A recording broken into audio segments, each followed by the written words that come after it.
So, first part should be easy enough, right? So, for 1a, x will be 2 cosine 4 pi over 3. Y will be 2 sine 4 pi over 3. So what did you get for x? Negative 1. Negative 1, good. And then for y? Negative root 3. Negative root 3, which makes sense because 4 pi over 3 is in the, which quadrant? Third quadrant. So negative 1, negative rad 3 is in the third quadrant, thank God. Right, so you want to kind of do that quick check. Just make sure at least that makes sense. Right? Alright. Same thing for this one. What did you guys get for x on part B? 6 rad 3. Yeah, because now I have a 30-degree reference angle. I'm in the, which quadrant? First. Yeah, because I'm going back 12. Yep. So y is going to be positive. It's going to be what? 6. 6. Cool. Are you guys... Because all it is this. I have faith that you guys can do that. So what about converting equations? So if I have r equals 5 sine theta, my conversion, I don't know what the hell sine theta is, but I do know what r sine theta is, right? Yeah. And that tells me what I should do.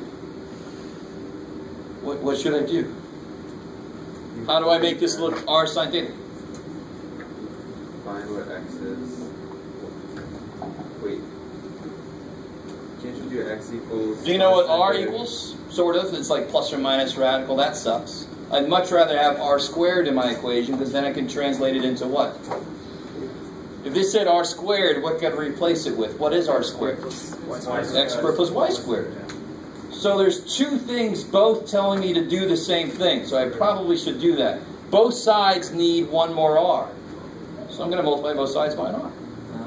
So I'll get r squared equals 5r sine theta. So like you guys said, I can replace r squared with x squared plus y squared. Now that side is completely in rectangular coordinates, right? 5, and what's r sine theta? Y, because sine theta likes.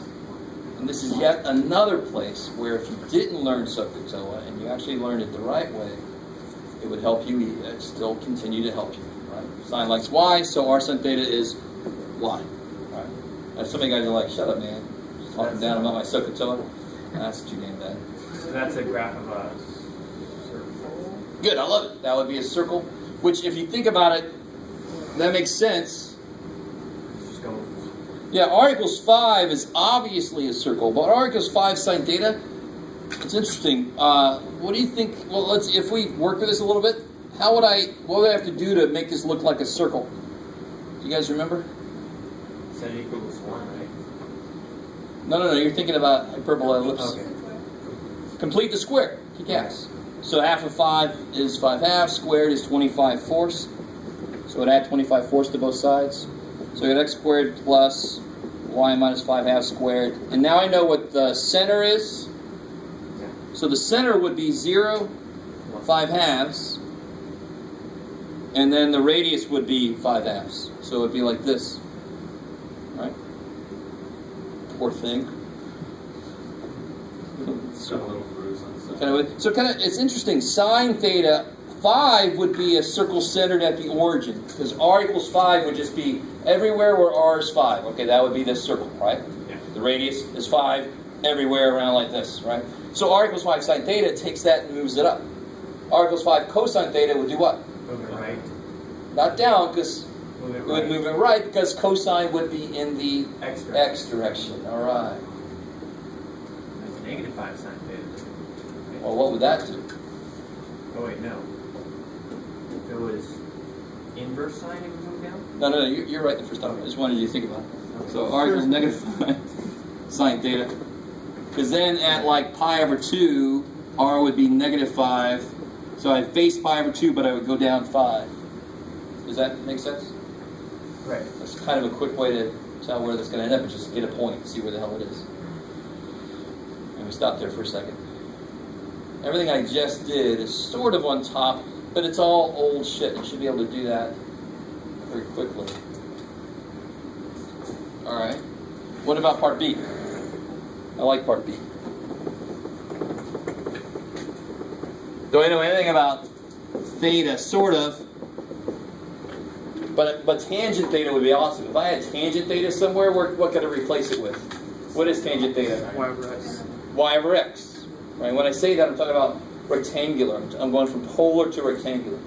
So how would I make tangent theta show up? I would just Put a tangent. put a tangent. Take tangent to both sides. You wish everything was that easy. So what's tangent theta?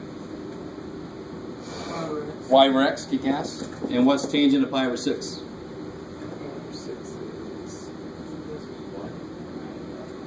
No, that's pi over 4.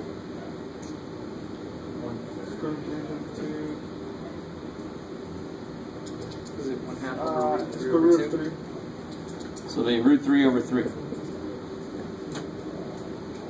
All right, tangent at 60 and 30 is going to be either root 3 or it's going to be root 3 over 3. How do you figure that out again? Because tangent sine over cosine, so it's going to either be root 3 over 2 over 1/2, and the over 2's cancel. So it'll either be that way, root 3, or be the other way, root 3 over 3. Gotcha. Does that make sense? And the way I remember it is tangent goes like sine, because sine is on the top of tangent. Wherever sine is biggest, tangent's biggest. Wherever sine is smallest, tangent's smallest. Right? So at 30 degrees, sine's tiny, so it's rad 3 divided by 3, not big old rad 3. And again, you don't have to look at it the same way I do. I just want to tell you the way I look at it. I don't memorize anything about tangent. I just think about it for a second, bam. So what the hell is this? It's just that line. Yeah, it's a line. Slope of what? Root 3 over 3 over 2. Slope that's equal to the tangent of the angle, right? So that's why we call tangent lines. It makes a lot more sense now. Tangent basically represents the slope. So that's why we call them tangent lines. Wow. They should have said something like that in your Calc 1. No. No? Yes. Okay, good. Depending on your teacher. I know you had Cord, right? No, who'd you have? Oh, Jenny. All right, Jenny's good one too. She'll do stuff like that. All right. This is an interesting side note. And any straight line would be represented by theta equals something. This is a constant theta representation, right? So like if I said graph y equals 2 and xy coordinate system, you would do this. Y equals to always 2, so I don't care what x does. So if I say theta equals pi over 4, I don't care what r does. R does everything because there's no restriction on r. So theta just has to be pi over 4. There it is.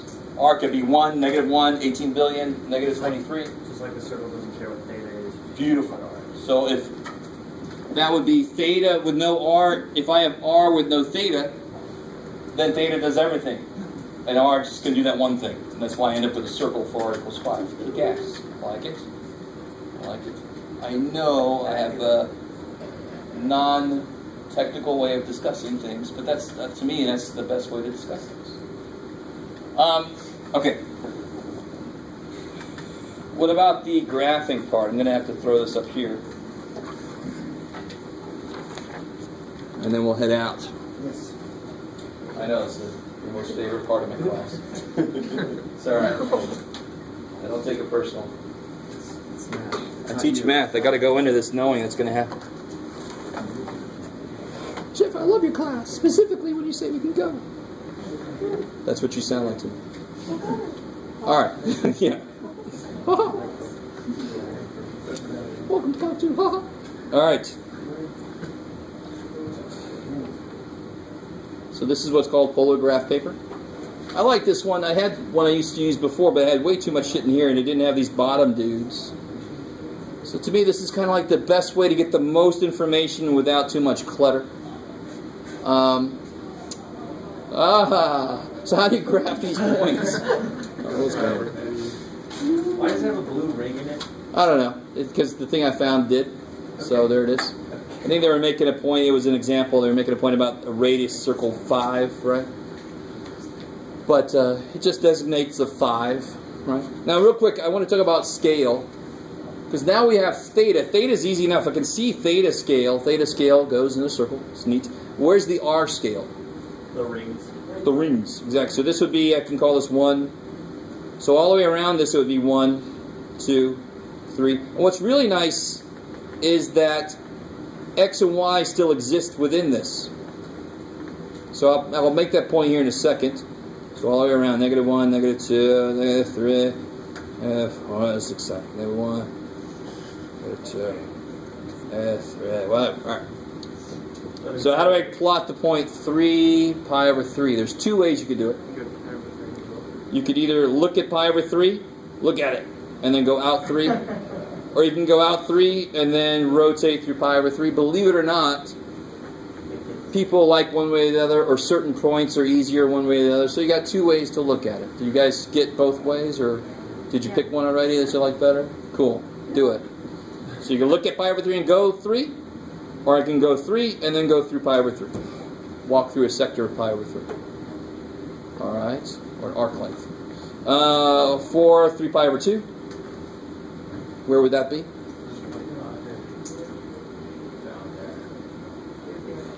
Yeah, I face 3 pi over 2 and I go 4 in that direction. Now, the first thing my pre-calc students had trouble with is I end up at -4 and they're like, well, that's a 4. Well, R doesn't give a shit where you're facing. It's positive as you go away from the center, right? Right. If you walk in the direction you're facing, R is positive. So what does a negative R mean? Backwards. Yeah, you face a direction, then you walk backwards, right? Okay, cool. Because that's going to happen to us here in a minute. Now, before I get too far away, this is my bad. Sorry, I meant to say this. This is an XY point. Can we guess what that XY point is? What's it look like the X is for that point? Yeah, it looks like this point would be 1.5. Let me put it next to this. Looks like it'd be 1.5, and what's it look like the Y piece is? 2 and 2/3. Yeah, like 2.6 or something maybe? Do you guys see that? Yeah. Because the XY plane still exists here. They both represent this area, right? And if I converted this real quick, 3 cosine pi over 3 is, cosine of 60 is 1/2. It's 3/2, 1.5. Kick ass. And what's 3 sine pi over 3? Sorry? What's 3 sine pi over 3? And what am I doing? I know I'm doing it quickly. What am I doing? What did I do here? Found the XY coordinates. Good. I found the XY coordinates by observation, and now I'm trying to verify it by just converting them back, right? Yeah. So 3 sine pi over 3 would be 3 rad 3 over 2. If you do that in calculator, 3 times rad 3 divided by 2, I don't know, I would guess it's 2.6. 2.7. 2.7? Alright, we were close. 2 point, who to what? 2.6, okay, I like it. Just a little side note. 3.5 pi, that's easy enough, right? Face in the pi direction, go 3.5 in that direction. Why did I put that on there? 3/2 pi over 6. That's exciting. 1.5 out in the direction of pi over 6. Now let's finally look at something different. -3, 2 pi over 3. So what does that mean?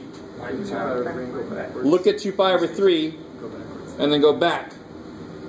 Where was it? There it is. -3. 1, 2, 3. So what's another way to reference that point? Instead of making somebody walk backwards, what can I tell them? 3, 5 pi. Yeah, 3, 5 pi over 3.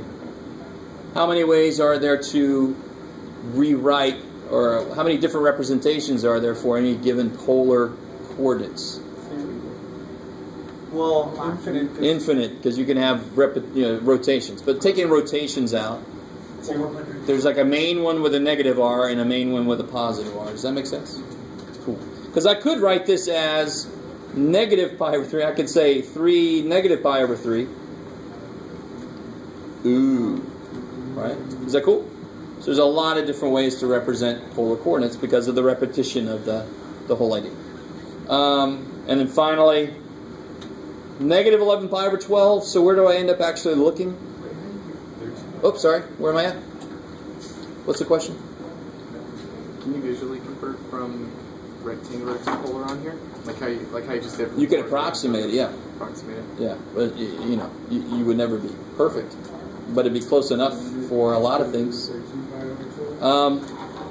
Yeah, good. So -11 pi over 12 would actually face 13 pi over 12, and then I just go out 2. Cool. So that is not. Sorry. You didn't get it. Where's negative 11 pi over 12? How do I do negative 11 pi over 12? I go back 11 pi over 12. 11 pi over 12 is not quite 12 pi over 12. It's pi over 12 less than that, right? So I'm going to stop pi over 12 short of pi. Woo! Now watch. Negative 11 pi over 12 is 13 pi over 12. Negative 5 pi over 6 is 7 pi over 6, right? So if I need to go negative 7 pi over 12, it's going to be 17 pi over 12. Let me say that again. If I got to go negative 7 pi over 12, I'm going to end up facing 17 pi over 12. It's very quick to find it. Does that make sense? All right. I appreciate that answer, even if it's not true. I think she recorded the whiteboard this time. Oh, that's awesome. You're not effective.